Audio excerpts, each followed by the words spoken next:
Here we go. Tell me when. 3, 2, 1.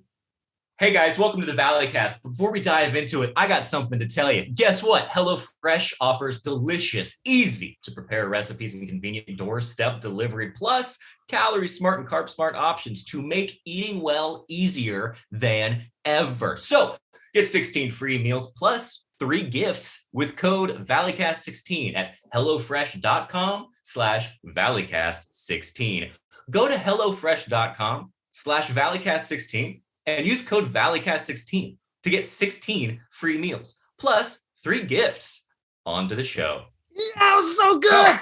Go. Yeah. Don't stop. Keep going. Keep going. Don't feel like watching movies, so I'll watch people guess them instead. I don't know how it goes. I think it starts with your show.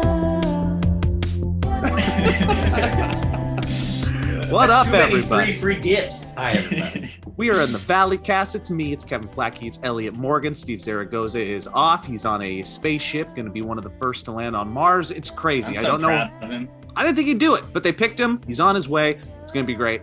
Remember only like a couple months ago, he was scared about doing that Universal ride, and now he's going in to space. Mars. Yeah, it's crazy. He's nothing if not a constantly evolving human being. And, That's true. Beautiful to see.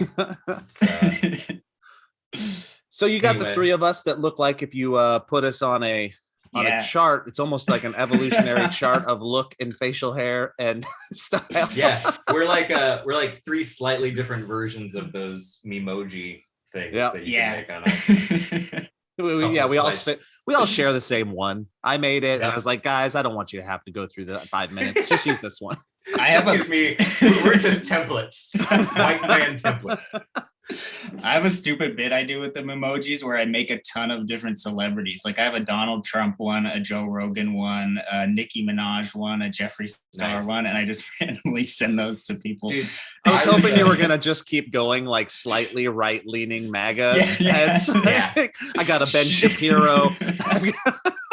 I was me and Grace were hanging out with Claudio and Sarah Whittle. Love them. Before they left and moved off to Denver. But one time we were hanging out and we were looking at all of our different emojis, and Claudio, who's very Italian, was like, look, you can do this, and you can make yourself look how you look, or if you're Elliott, you can make yourself look like a beautiful Asian girl. And I was like, I looked at it and I re-looked at it and I was like, oh my God, I was like, I really did make myself look incredibly Asian. Oh, that's and I was great. like, this, and I've been sending this to people thinking it looked like me, and it doesn't at all. And I don't know what that says, but it can't be good. You're projecting some kind of weird inner thing. Maybe it's a former life. Who knows? Yeah. Or racism. I don't know. It could be any of it. A little piece of that. Former life, racism. Huh? Which one is Maybe it? I was Asian in a former life. That might explain a lot. Okay. That'd be awesome. Perhaps. Well, let's dive into it, guys. So we're going to start in Exodus chapter 4. Great. Today. Thank you. My favorite. I don't think I was ready for this. I don't have anything written. No, that's okay. Somebody wrote it down years and years ago. You're just going to read it to us. Yeah. Got it. Exodus. So Exodus chapter 4, obviously. I don't think I need to tell this to you guys, but it's signs for Moses, basically. And great. he answered, what Moses was like, what if they do not believe me or listen to me and say the Lord did not appear to you? Like, what if they don't believe? And the Lord has said, what's in your hand? And Moses was like, a staff. And the Lord was like, throw it on the ground. Like that Andy Samberg song, which was all just an allegory for this Exodus God. chapter. Throw it on the ground. You know what I'm saying? Exactly. Mm-hmm. That's why we're here. Hey, does the Bible have a patent and just like a total trademark on the cool thin Bible pages? And why are no other books like that? This is very true. I've never thought of that. It is Only crazy. Bibles are like that. But it's it's such very a specific. thin paper, but at the same time, it doesn't rip easily. No, man. Like you'd think it would just like tissue paper, but it's not. It stays strong. I mean, I understand that there's a lot of words up in that Bible. And so it's good that the pages are thin because the pages are so abundant. But I never had another book with Bible type pages ever. There's a lot of words. There's a lot of words in the word. Every time you get up, Elliott, every time you get up, I just have a huge feeling that your pants are, they're going to be, every time. Have you, because I don't, look, man, I'm at the point where I'm like, I've heard the podcast. I said the words with my friends. I trust Kevin. There's no way in hell I'm going to watch it down. And Kevin, are you at that point yet where you're like, the video's fine, I'm just going to export it? And have you forgot to blur Elliott's ass ever? Oh, well, I don't blur Elliott's ass ever. That's free. That's for everybody to see. That's never getting blurred. Are you being serious? Please blur it. I got a bad ass. You want me to blur it? I got a bad, it's not good to look at. Well, I think it's so funny that Elliott just found out that his bare ass. Did you really think I blurred it? Yeah. Oh, I'm sorry. It's okay. I kind of like that. Elliott also does not watch down the podcast. Well, it's. I think folks know that. It's when Steve plays the porn every 5 seconds, and sometimes secretly. So that's where you have to be very. There's a couple times where I've like just texted you when it's just been you three. When I've texted you guys and been like, "Please tell me if there," or I wanted to text you guys to say, "Please tell me if there's a secret penis that appears," or something like that. Just, secret penis, it's sneaking into the frame. I got a secret penis. We're playing the secret penis game. That's a new classic right there. Yes, it is. There it is. So Grace is doing school this weekend. She's in her Zoom. It's like the last time I think they're doing Zoom, so it's like 12 hours long. But they had to do a day of presentations, and the presentations are all over Zoom, and so the people will share their screens of the projects that they're working on. Mm-hmm. And so this is like 9 o'clock in the morning, and she's done her project and feels good about it. She's watching this guy go through his project, and he accidentally clicked over a tab shared with the entire class a Google search for the words Grace Helbig. Oh my God. And so cringe. So embarrassing. This actually might have to go out of the podcast, but he didn't notice for a very long time and kept going with the thing. And everyone was like, you got to change your screen. And so the whole class for a very long time was just looking at what happens if you my gosh. Grace's That's name. almost worse than if it was like something vulgar. That's like even more, because that's like creepy as opposed to like, okay, some people look at porn. Yeah. And he clarified later, and the professor was like, this is not a creepy guy. He just you sound familiar. He also does like comedy and stuff like that. And so he was just, okay. But can you imagine? It was a joke. Scenario. Guys, it was a joke. It was a joke. Joke. Absolute. Yeah. Yeah. And and poor Grace is having to sit there and look at her Google image or Google results. It's like all this, history. It's just like the whole class now. Okay, that's all right. We got to leave this part. We have to leave the conversation in the podcast because it just adds to the cringe level. He accidentally did it, and now he did it, and now it's being talked about. Yeah. Yep. I hope he finds this clip. It's kind of like there's a weird mortifying cringe that I am experiencing now, and maybe this is just me, and maybe you guys wouldn't feel the same way, but I'm at the 100 Thieves. They got a bunch of employees. We're in this world of Zoom where I'm like, I don't know anybody, and they'll pop in on a Zoom meeting, and maybe it's somebody from partnerships or sales or marketing, and then you have a good back and forth, and then you go, I wonder learn more about them, and then you'll go search them up on LinkedIn to kind of like see the history. Yep. But LinkedIn tells you if you got a certain level, like who's looking at you. So if you go search them, they're like, it does. It can if you have like a pro version or whatever. A premium. And I have it right now. So I've also seen them looking at me at times. Whoa. And that doesn't weird me out, but it made me realize that I don't like them knowing that I took a look. It almost feels like an invasion of privacy on my part, and it makes me feel weird. Is that weird? I wouldn't like that. I didn't know that was a thing. Yeah, and I'm not searching them on Facebook or anything like that, but I'm just like, where are they from? What have they done? but LinkedIn is turned itself into this weird like No, social That's network. weird. LinkedIn Yeah, is that's weird. awful. I'm surprised LinkedIn has lasted as long as it has. But I think I think outside of the entertainment realm is where it's actually used a lot more. Because like all my friends who like aren't in entertainment stuff at all, who are in like business and like marketing and all that stuff, that's where I see people with LinkedIn. So I think it's more that I think world. the real world uses it. Yeah. A lot. Yeah, it is. Yeah, you're right. Oh man, you're just now that's put in my, oh gosh. Everybody knows, Elliott. Everybody What have I done? knows. The amount of professors I've probably creepily Googled is a lot. So that's not probably good. Okay. But that's what I'm saying. We're not LinkedIn. We're not like typical LinkedIn users. So maybe my response to it is unnecessary, and it's not the common response. Like maybe people are it's actually like, yeah, they looked at me, great, cool, LinkedIn, doing what you got to do on LinkedIn. Yeah, maybe. I don't know.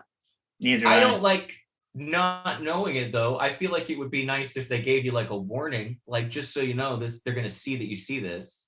Mm-hmm. But I guess it's all moving that way anyway. It's all gonna be like TikTok. You can see people who watch it. Yeah, that's wild. Yeah, weird stuff, huh? Yeah. So that's Kevin. How are you doing? Good. I was thinking when Joe said presentations, or you said presentations, during school, how like obviously everybody gets nervous with public speaking, but like to do a presentation, where was your level of nerves to do that? Ooh, Elliott, you go first. I feel like you handled it quite well. Oh, now I don't. If I do for this curriculum. Yeah, are you doing it recently? Have you been having to do it recently? Yeah, I did one. They're only like 5 minutes long, but I did one maybe 2 semesters ago, I think. And it was like a PowerPoint type of thing. It was really short and easy to do, but for some reason I get incredibly nervous. You do? A, over Zoom, and then B, over like talking to the rest of the class gets very, very nervous. But as a kid, I think I didn't get as nervous. I think I was a little bit more chill about it, but still nervous. That's interesting. Yeah, it's really it is interesting. I told them that too. I was like, this is strange. I was like, I can get on like stage and feel not very nervous at all once I'm up there, but like if I'm doing it to the rest of the class or cohort or whatever, my voice gets really shaky and I remember that dry. Feeling. Yeah. Well, that's what I feel like I'm just like shaking. I'm like, this is so, and I'm just like, I forget to breathe. It's terrible. That's what I was thinking with you guys, since you guys have more experience with being like an onstage presence. If like that in school, you didn't really have as much nerves. Because for me, it was, I would do anything in my power to just not even do the presentation. Like I would try to get out of it as much as I could. And I normally succeeded because of how stubborn I was with not wanting to do it. How creative you were. Yeah. But yeah, I was just thinking, like, did you guys have still that amount of nerves? Because even when I would do it, I had the same, there was this really bad tick type of thing that I would get. I remember in like 7th or 8th grade, I had to do a presentation and my lips and like my eyes just start twitching a ton. Like they'll just start twitching up and down and my eyes will start twitching. And like, then you start thinking about that and you totally get in your own head and then you start stuttering. Like that's how bad it would get for me. Ooh. So it's just, but now I think I would do better, as opposed to how you say you get more nervous now. I think I would be a little bit more calm in the moment. I would still, of course, be nervous about it. But in school, like growing up, I was I hated it. Like you said, Elliott, the shaky voice, because I didn't get into like the performer realm until a little bit later in life, college and stuff. And I remember taking a speech class in college, and that was really tough for me too, until I specifically remember one. It was like what was it? It was like an instructional speech. Like, in speech class, you have to do so many different types. I see. Yeah. And this was an instructional one. And I kind of turned it into a performance on accident. It was like how to turn your shirt into a ninja mask. It was like really stupid. Whoa. but I like turned myself into a character and kind of made it more of a performance piece than a speech. And I feel like that's the way that I get through it, because I still get nervous. But Yeah. if I turn it into somewhat of a performance and I feel like my speech, even if it's one that's not inherently entertaining, you make it entertaining. Like, Yes. that's how I tend to get through it now. But I definitely have gotten over some of the anxiety while doing it. The anxiety leading up will always be there. When I spoke I at think my so. yeah, like I wrote a speech and spoke to my high school for one of their graduations in like 2013, 2014. And I just remember the feeling before I got up there Yeah. was one of total anxiety.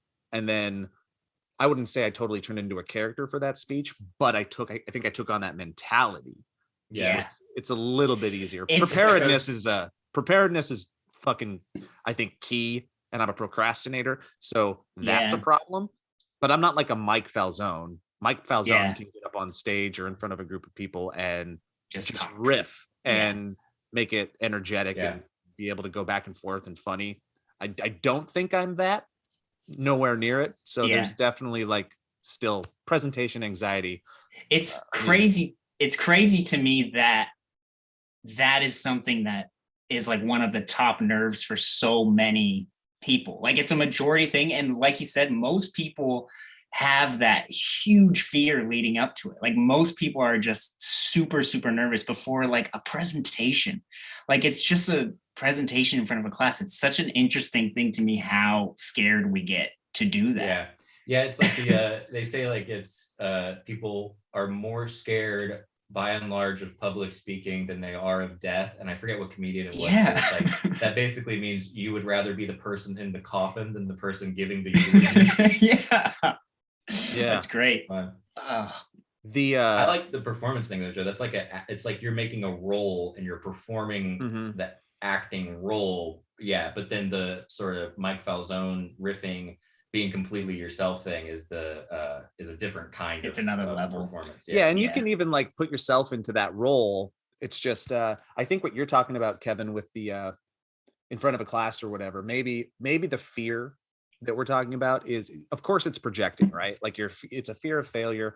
It's a fear of perception of failure. So what you're doing is you're taking that anxiety that you have and then you're projecting it onto every single person that is in the room. So the bigger the room, the more people, you think that many people care about you failing. But what we forget, nobody wants to sit, unless they're a total asshole and they're out there, but nobody wants to sit in a room and watch somebody fail and give a bad presentation or a bad speech or a bad anything. You want to see people inherently succeed. And they're all rooting for you at the end of the day. Right? So but if you can get into that mentality and you get that first laugh, for me, it's a laugh. Then you get that first laugh, that first chuckle. Then you're good. Yep. Yeah. Even if it's not a stand-up performance. I remember too, like in college, a lot of the presentations were just showing the films that I would make. And that was like another level of, again, like that was like the new performance anxiety that I had, where didn't even have to talk. Just went up there, press play, and then just had to sit there and listen to the reactions. Judging my work. Be like when somebody tries to pull up a YouTube video that I was in 5 years ago, and I'm like, oh, I'll get it. I'll call an Uber right now. Like, I would not allow that. Please don't. I physically can't watch. Real quick, pause, tangent. Look at my head and my shirt. Oh, nice. Yeah. Wow. For our audio listeners, Joe is wearing headphones around his ears and then wearing a shirt with a bear on it. That's with glasses headphones. And glasses. And you just need a hat. Yeah. That's some good stuff there. You got fur. Yeah, it's almost there.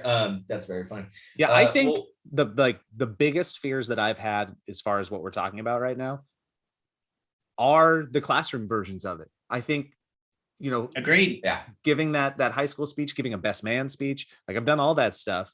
And I understand it. Like when you're in class and you're at that age, you don't even know who you are yet. So when you're going up there and you're like trying to like present yourself and present ideas that are supposedly from you, but you don't know who you are or what you believe or what you think. What a freaking time. Which is why I also really, really wish I would have done speech and debate in high school. And I'm trying to like push my kids towards that. I think it's very important. Yeah. Very cool. Yeah. That's a great idea. I also get the thing where the people that go right before me, first one or two of them, I don't know what they're saying. I'm only thinking about myself, and I'm only trying to just don't forget to breathe. Don't forget to breathe. It's real silly, and it feels so. It's like the nervousness become self-aware of it, and then you're like, well, I shouldn't be nervous because then that ruins it. But then you get nervous about being nervous, and it never ends, and then you panic, and then it's over, and you're like, oh yeah, that was easy, and then it makes time go by faster. How do you apply it to, or how is it different, Elliott, to stand up? Like, how are you dealing with those anxieties, and are they similar at all? Or or stand up kind of like putting on a role, like I was talking about before? Yeah, I was thinking about, I think Grace and I were talking about this a couple days ago about the differences. And one of them is, the stand up is, I've usually done it and I'm aware I'm in more control, and it's also for a purpose of a joke. And then with the class, it's like I know these people, they know me, and that makes it more, I've become more transparent, I think, and that makes it a little bit more nervous. And it's like I also know what they know about me, and so I know that they're going to be expecting something, and then it has to be academic too, or at least like somewhat relevant to what we're studying. So it's like the stand-up thing is like more of an almost distant thing. And then on Zoom too, it's like you can't, I'm so sick of doing it over Zoom because you can't get any read from people. So I have to like swipe over and see like if there's anybody laughing at this, and if they are, then that's better, but I can't hear them. And so it's just me in my head here being like, and then you go to this thing, and it's just like, oh god. So it's and they don't want to be too performative because then that takes away too. So yeah, it's a big old cluster. And you're in an exponentially scholastic environment as well. You're not just doing school, you're doing philosophy, you're doing like the construct of the mind and the beliefs of what you're talking about. It's like it's such on an elevated level from an academic point of view that it's they're like, oh god, this so and so said such and such. I'm like, oh god, you know that he said this. Why am I saying this? It's just proof that I'd read a book. I did the book. That's it. I wonder too if like, because you're doing something that with like stand up, you're doing something that you enjoy a little bit. Like, I know you still enjoy the presentation in a way and you enjoy what you're learning, but the stand up is a little bit more fun. And like you said, it's a joke. And I wonder if that kind of, because even going back to like the video stuff, that was definitely a little bit easier because it was like, I'm doing something that I love and I want to show this. So like, I'm still gonna be nervous, but I'm gonna be able to get through it. Whereas like when I'm just presenting like a project about history or something like that, it's like this double, like, I don't want to be talking about this, and I don't want to seem like I don't want to be talking about this also. So it just like doubles that anxiety a little bit. I don't know. Yeah, it's like if I could choose anything, it's also like you choose to do stand-up and you choose to do performance, and then assignments you don't choose to do them. No, and you're not, and everyone else doesn't choose to do it, so you're all just like, okay, I guess we gotta get it done. Yeah, yeah, that's actually a really I think important point about the school side of it, right? Like maybe there's a subconscious thought of like, God, I not only do I not want to do this, not only do I not care about what I'm talking about, but subconsciously and inherently I know everybody I have to talk to doesn't give a shit about this at all. Like even the professor has to watch. That's why it sucks when you're in school. Doing this? They're getting paid to watch, unlike a stand-up show. I think we just figured it out. We nailed it. Giving speeches on things you don't give a shit about to people who don't give a shit about it. It's just punishment for everyone. Very fun. I remember when I was in high school, I had an English teacher who was known for being pretty dumb and like getting things wrong a lot, like grading wrong and not understanding grammar. And I, at that point, was sarcastic and enough of an asshole to decide as an experiment to do a presentation where I purposefully didn't read the books. And so I did a comparison of the Scarlet Letter with Harry Potter and tried to not read any of it, and did a whole like 10-minute presentation and got a 100 on it. And I was like, oh, okay, the system is a lie. Yeah, so that fun. I was very proud of myself in a very bad way, but yeah. What have you guys been? I gotta always keep going. Yes, No, I was gonna say, go on. What you got to think? I got into a new show, and I'm wondering if you guys have seen it. It's been on for a while, Search Party. No, I don't even know what it's about. What is that? Okay. Search Party is about a group of slightly obnoxious hipsters living in New York, and the main character is played by Maybe from Arrested Development, the girl, the cousin of Michael Cera. She's a great actress, and it's a very funny show and one of the most unpredictable shows I've ever watched, and I highly recommend it. It's very bingeable and very funny, and it's about a girl who goes missing, and the Maybe girl, she plays a character called Dory. She takes it upon herself because she has nothing else going on in her life to try to find this girl and put the clues together, and with her friends that are all kind of terrible in their own right, and it's very fun, and I highly recommend it. So they're finding Dory? Well, Dory is finding Dory's finding. And yes, it is unfortunate that I did not put that together. What's it on? Is it on Netflix? It's on HBO right now. It was originally on like TBS, I think, something like that. But how many? Very fun. One season series, or is it 5 multiple seasons? Wow! Yeah. They gotta find that girl. Find the girl. Come on. Yeah. Oh, spoiler alert. Yeah, it gets insane, and I'm like, this is the kind of show that like how Breaking Bad was like so perfectly and tightly written and everything kind of worked for a purpose. This show is like still great, but it's like someone just didn't even like it's just written as it goes along, and it still kind of works, but something will happen. You're like, well, this is really important, and then it'll never. I mean, that's similar to Lost. Very fun. Yeah, it is kind of like that makes Lost me think. Oh, go ahead. No. Lost is what? Yeah, Lost kind of like had they made you think they were going to make everything. Tie back. Yeah, it's very similar to that. And they kind of did, but in a lame way. Exactly. Yeah. So I'll need to check that out. But in the meantime, that makes me think of two things.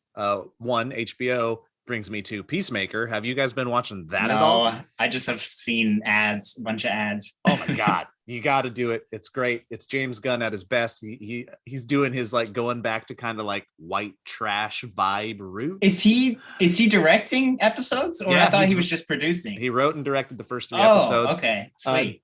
It's officially for me transitioned John Cena as an actor. I've always thought that John Cena is a horrible actor, but in a charming way. Like you are fun to watch on screen because it's charming. It doesn't mean it's good, right? Yes. Like you're just there. You're like a leading man, but a bad leading man, because being a leading man is different than being a good actor, blah, blah, blah. But now I think he's a pretty funny comedic actor and gets it, and is very capable, and the show is very funny and dark, and it's basically like taking all the good parts of a Marvel movie in tone and then putting in a dark CC world where you can be a little bit more violent, and it's like rated R. Anyways, it's great. And now I'm going to say something that you guys tell me if I should say, and you can take it out of the podcast if this is not. But I also had this observation about John Cena. He's naked. He's in his whitey tighties a bunch in it. So you see like full on John Cena body. Hell yeah. And I can only describe John Cena as looking like a little person who has big person disease.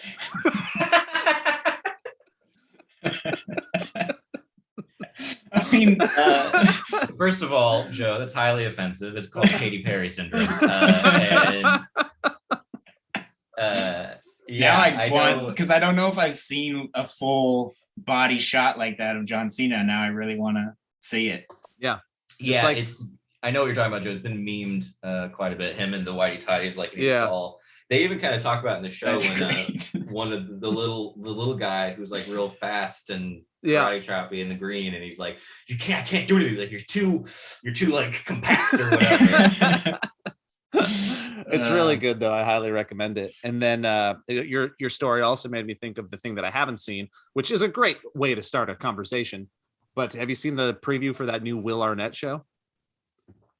I don't think so. Murderville, where he is a detective, and every single episode he's solving a new case. Okay. But his guest star is a celebrity who has no script and just has to improvise their way through it.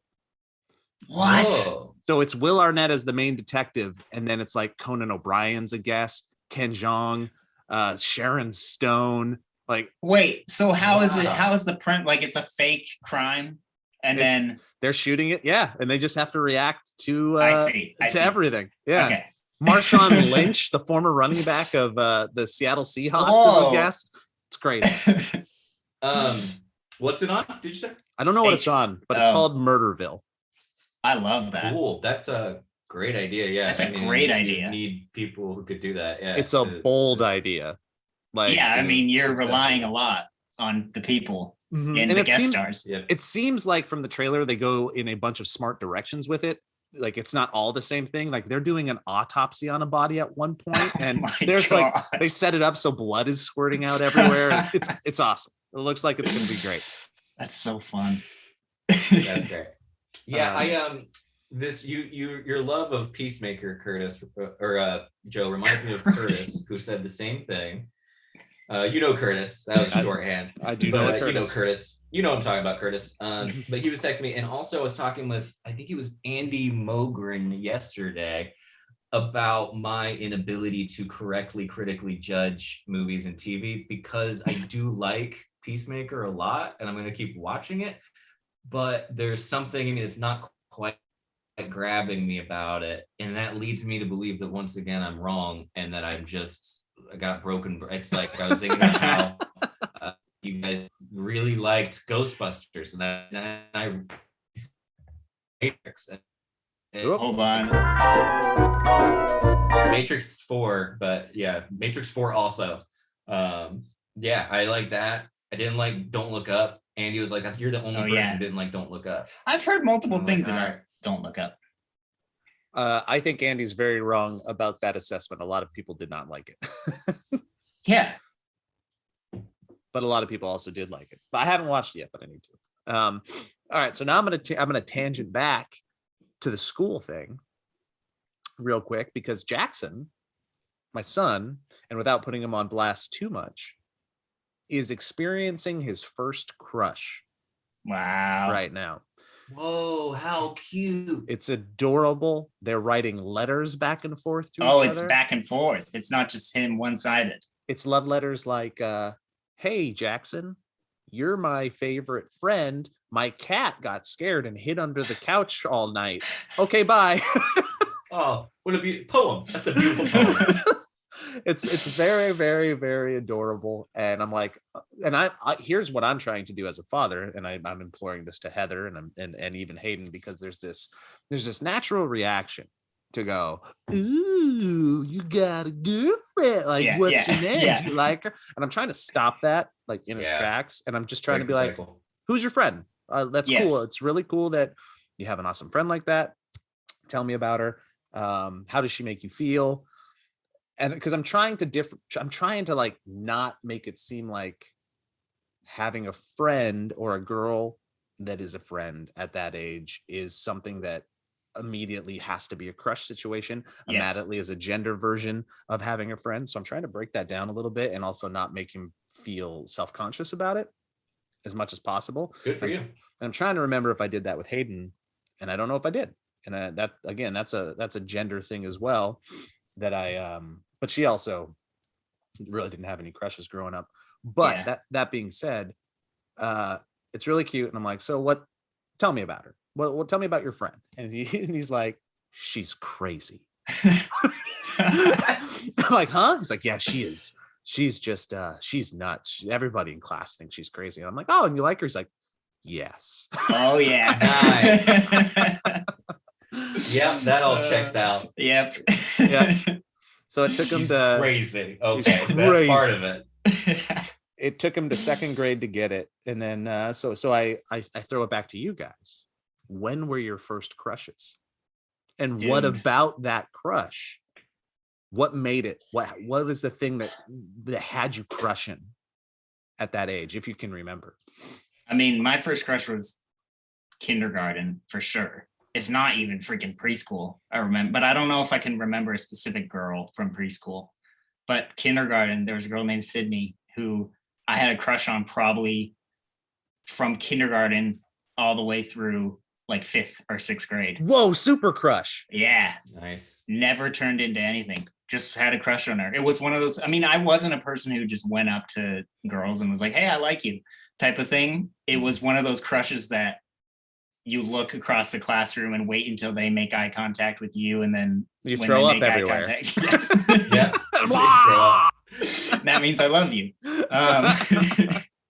But yeah, that I don't remember the initial spark. All I remember is just seeing, I feel like it was probably a visual, that girl looks very pretty, cute type of thing. That's what I kind of remember the most, because it wasn't like we had a bunch of conversations that initially started the crush. I think it was more a visual, like, this girl is pretty looking. You just got, you got hit with that. Yeah, she had these really big eyes too. And I think that just like captured me. They were real big. It was a medical problem. Bug eyes. She couldn't blink. She was a big-eyed person and trapped in a little-eyed person. But I had Rachel, and I had the similar thing, but we were very close friends for a very long time. How old are you?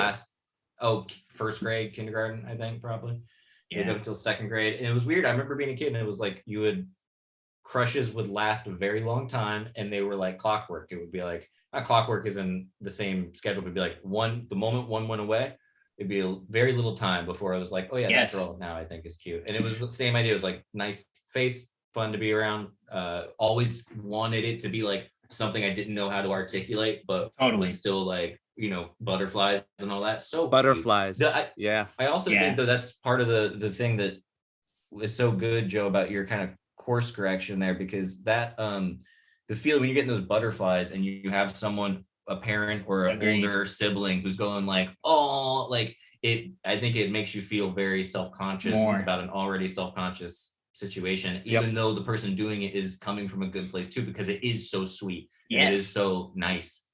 Do you remember, like, did you have tons and tons of crushes like through high school? No, I kind of would. I mean, I was a serial monogamist in terms of crushes. Similar, because there was probably only like 4 or 5 girls, I feel like, that were like in all that I was like, I would really want to date that person. Did you go from what was her name? Sydney.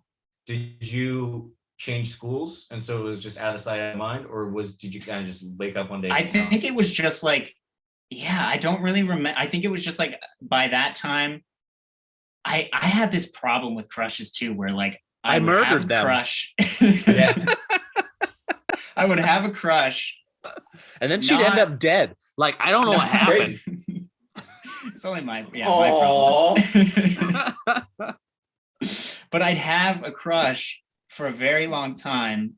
We would become friends. I would never make the move, and then after I found out that they liked me, I would give up and be like, okay, I'm backing away. I don't want to do this. And that I think kind of started to happen, where I found out that she was liking me. And then that was where I was like, oh, nope, bye. Got too real. Yes. Yeah. Icarus flew too close to the sun. Yeah. But that happened probably like with 4 girls, where it was like, I liked them for so long, up until the point when I finally found out that they liked me too. And then I would be like, actually, I don't want to do this. Type of thing, which is messed up. Kevin liked the secret chase. Yeah, totally. Where he never tried. Nope. It's not a way to do it. Like, that's something that, geez. But it keeps the fantasy in your head. Totally. Instead of having to replace it with. The reason for crushing is very interesting, because my first crush was also in kindergarten, and it was total like cartoon movie. Everything goes in slow motion. This human walked into the door for the first time, and I'd never seen anything like it before. And I was just Twitter pated. And then again, just love. Like, it's the only time that I like fell in love at first sight. Wow. And as a kindergartner, and I was just over the moon for her. And then it went to the next level when she was like, we switched class seats in class one day, and she was like, Joe, you sit next to me, and she was very kind about it, and I was like, this is the best thing ever. Yeah. End of the year, we're like both waiting for our parents to pick us up. I think we're the last two. It's the last day of school, and she informs me that she's going to a different school next year in the district in which she lived, and I'm, you know, heartbroken, whatever. But then the out of sight, out of mind thing really hit a nerve that you were talking about, because the next year she's gone, and I finally have my second crush. And I think the second crush lasted like you, Kevin, 2, 3, 4 years or something like that, because she was just around. She was in my school from then on out. And the difference between those two wasn't like you walked in the room and music played and I got hit by Cupid's arrow. This one was more, you're on my baseball team and I've never seen a girl play baseball. That's awesome. And you did you did a backflip, and that's the coolest thing that I've ever seen. And that's what made me Twitter pated with that person for 3 to 4 years. Dang. And it's crazy. Yeah. It makes me feel good. Did you guys, because you talking about Jackson, did you guys talk to your parents about all your crushes? Absolutely not. What about you, Elliott? Sometimes I think I maybe mentioned to my mom about Rachel. That one lasted a really long time. See, I never, it's pretty obvious. I was like with Joe, I never kept it as secret as could be. I tried to, but I think I thought I was slicker than I was. It was pretty obvious at times. Okay. Yeah, I was like, oh yeah, this is, they know, and I hated people knowing. It was someone finding out that I had a crush on someone was pretty much the biggest nightmare I could imagine, because I never ever entertained the idea that they would reciprocate in any way. I was like, this is just a one-sided thing, and my life is ruined. Truly, if they find out. Yeah, truly, for sure. Yeah, there was nothing like that. I remember people being version of it. Oh, go ahead. Yeah, I remember people being like, someone would have a crush on me. One of their friends would be like, "Well, they have a crush on you," and I'd be like, "Okay," and I'd be like, "Well, are you gonna?" And I'd be like, "I don't have a crush on you," and they'd be like, "They like you though," and I don't understand. Like, even as a kid, I was like, "That doesn't matter. I don't care. I don't like that." And I was like, "You're not going to pressure me into some arranged relationship." Yeah, that's common though. Yeah, it is a weird thing to do. Well, they like you, so it's like, don't put that on me. I'm not. It's not my responsibility. I can't help the sex appeal that I naturally exude on the playground. Now, excuse me, I'm playing tetherball. Yeah, excuse me. Excuse me, but Batman has to get away and find Joker right now. You know, Batman. That's the other thing that my son is talking about with school is, what is the thing on the playground that is creating like hierarchies of popularity and status? And the status symbol on the playground right now for them is tetherball. Like, nice. He comes home, he's like, "Dad, I'm pretty popular." And I go, "One, please don't say it like that. It's actually, I don't like let's not do that. Please keep that to yourself." And he goes, I go, "Well, why do you say that?" He goes, "Because me and this other person, we're really good at tetherball and people know us." Nice. I was like, tetherball. Okay. So we had our tetherball. There was definitely a tetherball time when I was growing up. There was definitely a hot lava tag. And then there was like a who's the fastest type of hierarchy establishing playground thing. Did you guys have those, like Foursquare? Or I think we did. I just was like so oblivious to it all. Like, I was just so on the outside that, like, to me it was just like, I don't remember there being a specific sport probably that, or like tetherball or anything that somebody did that was like, oh, that means that you're popular. I think it was just like in my head, I put these people who seemed cooler, that like, oh, they hang out together because they're cooler, as opposed to because they did something like that. Mm-hmm. Yeah, I think I'm with you, Kevin. I didn't pay too much attention to that. I remember a phase of tetherball, but it wasn't connected to popularity. And I remember spending a lot of time under the jungle gym trying to dig a hole to hell. Wow. And I would revisit it every day and be pissed off that my hole that was about, maybe like half 6 inches deep was filled back in. I was like, I worked so hard on my hole like, to I'm hell. gonna find hell. Wow. Not Dude, China, hell. Hell. That's a great title for a movie. Yeah. What? Hole to hell. Hole to hell. Hell to hell. Wow. Why were you trying to 6-year-old kid in a Christian school trying to dig a hole to hell. That's so funny. That's so funny. Man, that's great because you got to probably freaked a couple kids out. What are you doing, Elliot? I'm digging to hell. Digging a hole Oh. to hell. Yeah, I had compatriots for sure. I had some colleagues that we would let's go.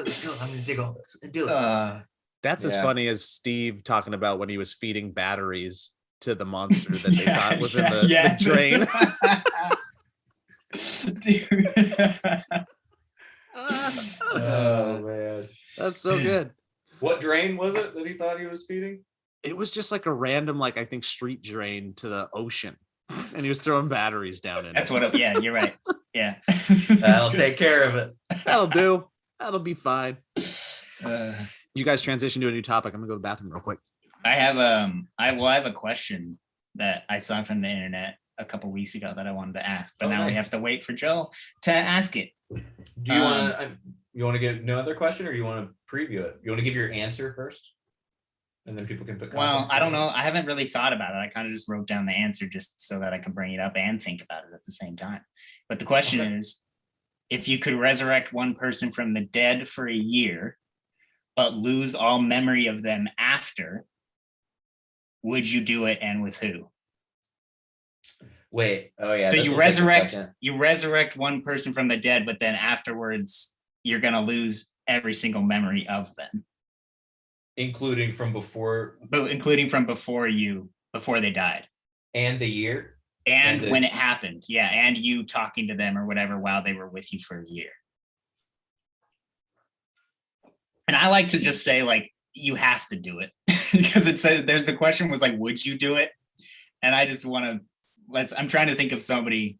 Oh, like an example that you would do it. Yeah, just to because you can force even to like choose. think about like history and stuff. Yeah. But I'm trying to think of a person from history that like, oh, here's Joe. I'll ask it again. I saw a question from the internet and I want to see what the answers are. It's a good question, Joe. Get ready for this. I'm ready. if you could resurrect one person from the dead for a year, so you have a year to spend with them, but afterwards you lose all memory of them. Oh, Who would you do it? Who would it be? I mean, you're basically erasing. You're spending a year, but if you're losing all memory of it, you're just erasing someone from your memory. It is, yeah. So, but it's like it's a question of like, what would you want to live in the moment? Who would you want to live in the moment for that year with? You would. It's a weird. It's tough because it's like, you know, that year could be an amazing year. Yeah. And you could feel great during that year, but then how much do you care about remembering how great that year was? so it seems to me that you have to be pretty practical with the answer. Yeah. And You do. because You couldn't do like a family member. the experience doesn't matter. Like it, like I want to hang out with Albert Einstein, or I want to hang out with Kurt Cobain, and like it doesn't matter because you're gonna forget a lot about that stuff. So what if it's more of, what can I set up with that person in a year that when they're gone and I forget about it, my bank account has millions in it. Like I don't know what else. I mean, it would be. Well, I'm thinking too, like if you picked somebody like Albert Einstein, you might lose all memory of him afterwards and that year, but like then you'd eventually get back to the place you are now, where you just have like learned, oh, Albert Einstein was this mathematician guy, all this stuff. Like you would eventually learn that. It's not like you lose all sense of learning about him again. Right. So yeah, that's just another element to think about with it. That's why, like, I don't know. Like, I don't know. It's tough. What? Wow! Oh, Great. bless you, dude. Nice. Wait. Okay, hold on. Side tangent.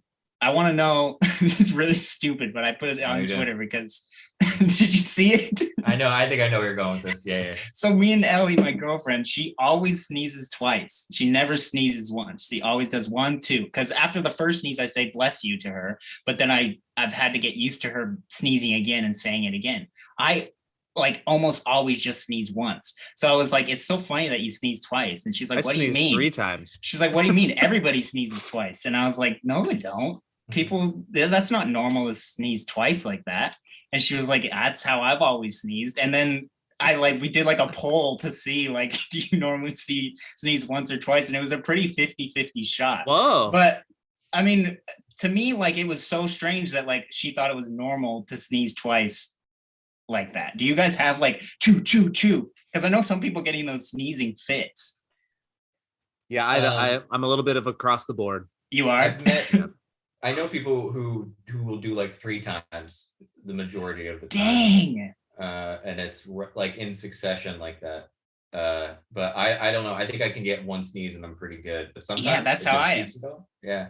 Okay, that was all. It's a great question though. It is very interesting and I don't understand it. Are you guys the type of people that, because I've met a couple of them that look at the sun can make them sneeze if they look up at the sun?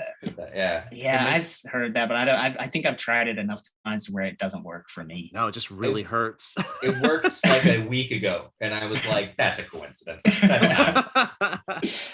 Sun didn't make me sneeze. One time my sister was at dinner, and you know the whole thing where if you spill salt, you have to throw it behind your back to like have the luck, or else you'll have bad luck. So she did that with the salt, and then she was like, or then like somebody spilled the pepper at the same time. They're like, haha, throw the pepper behind your back too. So they threw the pepper behind your back, and within like 2 seconds, the guy sitting behind them just had a huge sneeze, and they just like started cracking up. That's great. Running around throwing pepper everywhere. Yeah. All right, enough sneezes. This is a tough question, Kevin. I know it is. I mean, it's kind of just a throwaway answer. You could think for days on this. I like where Joe's going. The utilitarian kind of just gets someone, Buffett, Warren Buffett. Is he alive? I think he is. He's alive. I think he's the. What if we kill him? I could be wrong, but I think he is the largest private landowner in America.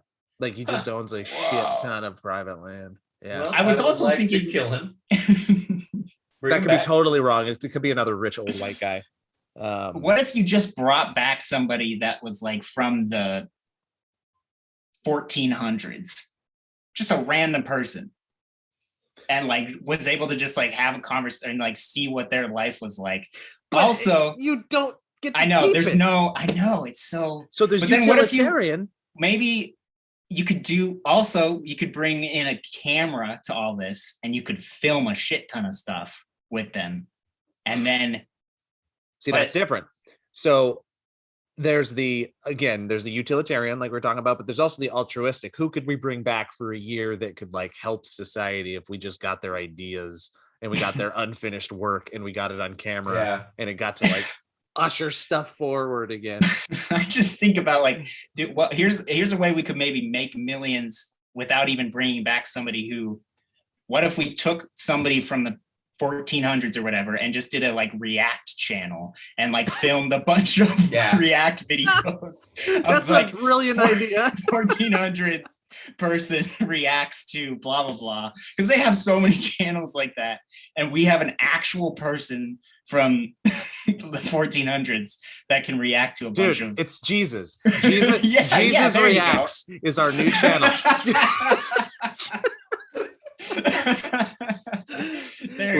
We lock Jesus in a room and we're showing Jesus everything that he missed. Yep. since passing 2022 years ago. And then we'd make millions and then forget how we came into this money. But did you see that video? Yeah. Did you see that video of Jesus forgiving 2 girls 1 cup? They are much better off now. Oh, I love that. That's great. Yeah, we found our answer. We did. Yeah, I was gonna say the Virgin Mary, And obviously Jesus was resurrected already, so it's kind of a non-issue. So, you could ask him now, but Virgin Mary, I definitely have some questions about. I'd like answered, and I'm okay. I think if I end up forgetting those answers after, That's a pretty good someone question. with Bitcoin, someone who made Bitcoin, and then I don't know. Hit us up with those your own answers in the comments if you're on the YouTube video. I'm actually very fascinated. I feel like I don't have a smart enough response, so I'd love to see. It's also like it's a personal question too, because you could totally just like have it to be you just want to enjoy a year with somebody. Yeah, isn't that kind of like the what's that Jim Carrey movie? The Eternal Sunshine of the Spotless Mind? Mind. Yeah, kind of like you want the love is so great that you want the experience of that person, even if it means losing them again. Yeah, very beautiful, very poetic. What a beautiful, tragic, awesome movie, man. Did you see? I know. I need to rewatch it. Yeah. Jim Carrey posted you probably saw where he's like, I'm 60 and I'm sexy. Yeah, video. I love it. But did you see like it was a parallel to like a really old? He was on a talk show. You guys haven't seen this? He was on a talk show. Forget what talk show it was. And he pretty much says, I want to be able to be like 60 and I want to be sexy. And like he says what he says in the video. Great. And it's very cool. Yeah.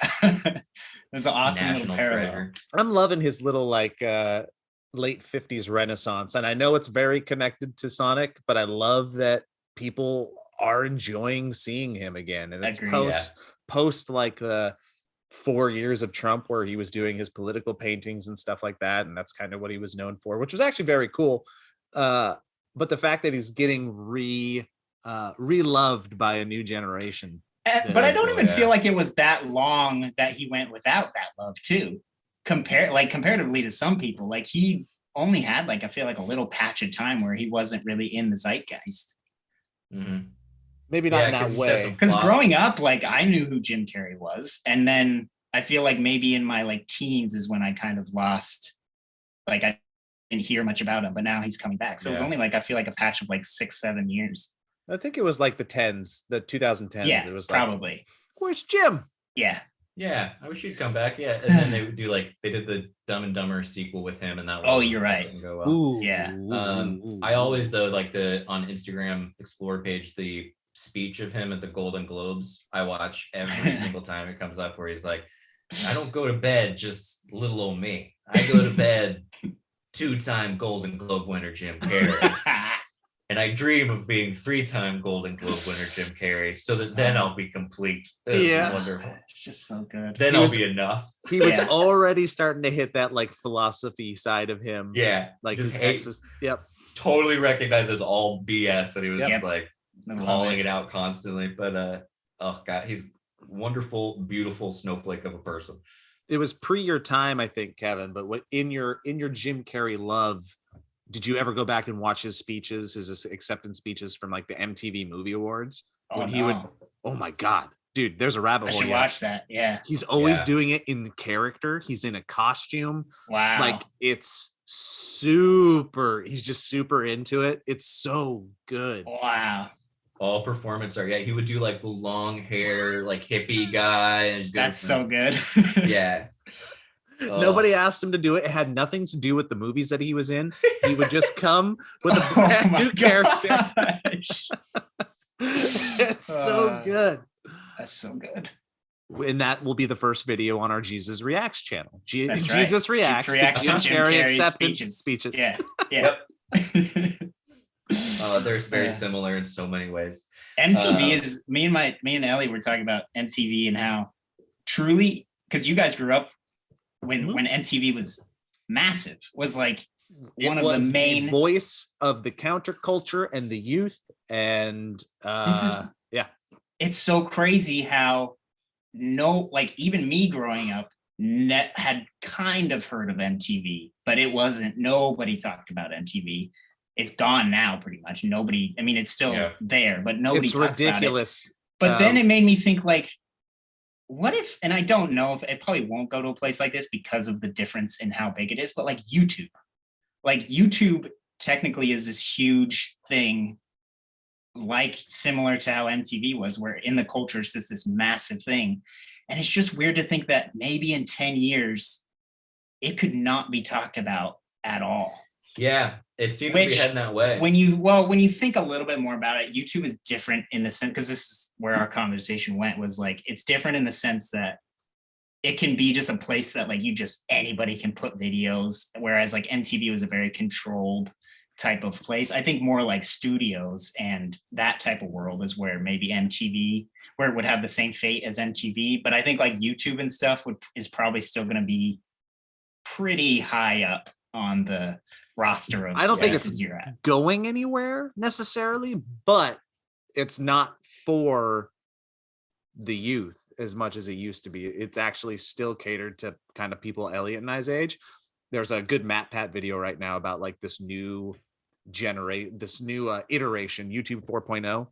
Interesting. Is kind of more catered to specialty things and people our age. So people are looking up things like how to fix cars, how to finance, how to like all this stuff. And that's kind of where YouTube is people are finding success in those special niches post YouTube 3.0, which was like the invasion of the Viners. Yeah. And that makes sense because we all grew up with YouTube. Yeah. The new YouTube, which is the new MTV, because I think you're right about YouTube taking its place, is TikTok. 100%. Yes. So I think it went MTV, which happened YouTube, TikTok. In a second. I feel like it was like just all of a sudden now everybody is on TikTok. It's nuts. I think the appeal for me with YouTube is still longer form videos, and TikTok just doesn't have that. And so I like being able to sit down and watch like a 40-minute interview or talk or something. Yep. Nice. It's long form and it's community. I don't think TikTok fosters community at all. Oh, interesting. Okay. I wouldn't know. I'm so not on it that I had an idea for a TikTok yesterday, and I was like, wow, that's what it feels like. An idea for a TikTok. Neat. Maybe another one will come and I'll make it. But yeah. I know like the comment section of TikToks is like huge. Like the comment section can be like just as funny, if not funnier, than the actual videos itself. But I agree that there's not like, oh, there's a tribe of people who are fans of this person who can really get along. And like you said, a community like that. And it's not even designed like that, right? It's designed to get you stuck in the doom scroll, because if you go in and you're like, I'm subscribed to 37 people, there's no way to open the app and go check out what those 37 people have done. You don't go like, I'm going to go check out Elliott Morgan today. You open the app, you have the first thing that's given to you, and you have to like scroll through, and you'd have to take 10 steps to go see all the things that Elliott has done. So it's not building that, and it's not catering to that. And thank God he did it. Hank Green, I was just about to say it. One of the biggest freaking TikTokers on the planet right now. Again, talking about renaissance of people like coming back. I'm glad he made the video. He said, this is why TikTok sucks. There's no reason for creators to be on it other than building clout at this point, because you can't get paid for it. Again, it's that false validation YouTube poison that I've talked about in the past. Like, yeah, it feels good that 2.3 million people watched my video, but all you're doing is making money for TikTok, and you're supporting the TikTok Foundation with your creativity, but you're not getting anything out of it other than endorphins. Yeah. You know? Yeah. That's an addiction for people. I mean, that's going to keep enough people there. Yep. And the slight percentage of people that you can migrate, which is even less than it ever was on it's fraction of percentages, you know? I know. Yeah. He was talking about the creator pool and how like the difference is that YouTubers get a percentage of what comes in from ads, whereas the creator pool is a stagnant amount of money on TikTok. Wasn't it? I can't remember. I mean, I know that the TikTok was like, you only get 9% of the profits. That is that what it is? But then like, I think YouTube was like 55 or something like that. It skews to the creator. Yeah. Nuts. But YouTube's very hard to find. Yeah. Go. How do you edit videos? God. Dude, I've been on a little bit of like because I just have like, you have to warm up. I have to warm back up into it. It's been a bit since I've had like a big edit. I don't know. I want to make a video. I know. What do I do? Well, what are you using? Let's do a podcast of me teaching you how to use Premiere. Great. I was going to have you come over. For real. Okay. Like, because no, I'm not using Premiere, because if you're using Premiere, if somebody else is using Premiere, I can't use Premiere. No, I can't use Premiere. spoiler alert, we got shared account, but I have that spaceship computer from The Office. Yeah.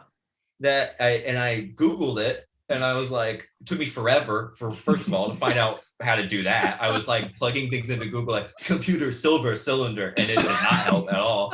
And then I was like, where's the screen? And I have a screen. I don't know, I have a cord, plug in the thing into a screen. And I'm like, well, maybe this will be the editing computer. I don't have that.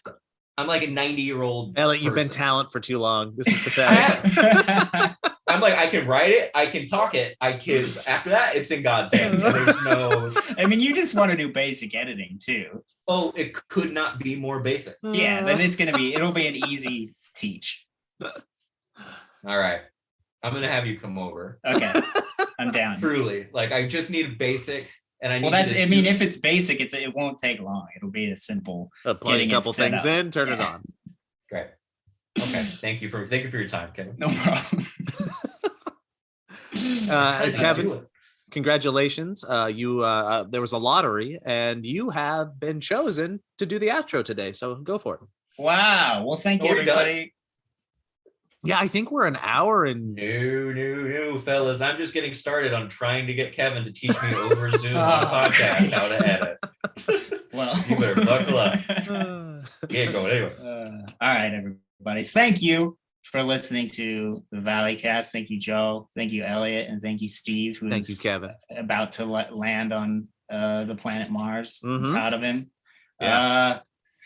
You go to HelloFresh, right? Yeah. Pre-roll HelloFresh. And Rushtix.com. Patreon. There you go. Patreon.com/Valleyfolk. Get this boy early. And then check out the video version where you can see Elliott's butt non-blurred. Guys. Yeah. I think YouTube.com/Valleyfolk. I think the boat has docked for the movie game. With the movie game. Whoa. I don't think it's unloaded, and who knows how long that'll take. But I think it's made its journey. And it's somewhere over in Florida. Man, I wish we could get somebody. Should I fly to Florida and get a shot of it docking? Just a video of it docking. Just any boat. Any boat would work. Okay. Any gigantic boat with an infinite amount of goods on it. It's insane how this all works. I just want like angelic music with like the sunset behind it as it just slowly docks into port. Could be any boat too. Doesn't matter. Here's something scary for you guys all to know. Right before we go, let's do it. In regards to that, we found out through signing all the papers and doing all the deals and stuff that insurance only goes so far with all this stuff, and it's not far at all. If that boat were to have capsized with with all of our movie game material alongside all that, probably like other more important stuff like life-saving medical shit, we would have just been out. Like, it's not covered. It's like you would have to repay to get all of that produced and manufactured and made again, and we would have been fucked. Wow. Well, thank you, everybody. Like, If you